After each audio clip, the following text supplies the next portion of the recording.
ছাদের উপর। আসসালামু আলাইকুম রহমতুল্লাহ। যে আমাদের কাঙ্ক্ষিত সাফিলা মাছ যেগুলো কিনে নিয়ে আসছিলাম পরিষ্কার করে একদম ধৌত করে ছাদের উপর নিয়ে আসলাম।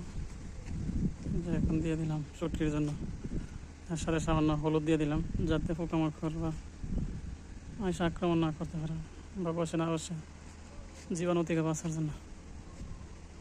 এই যে পরবর্তীতে এর আপডেট পাবেন ইনশাআল্লাহ। আসসালামু আলাইকুম রহমতুল্লাহ। এই সেই আমাদের কাঙ্ক্ষিত শুটকি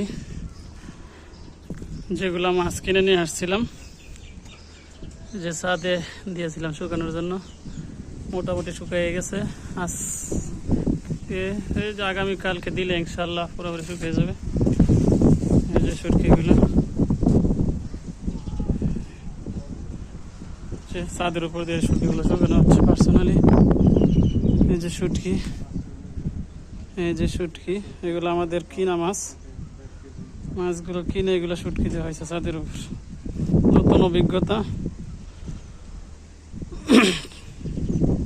সবার কাছে কেমন লাগছে অবশ্যই জানাবেন।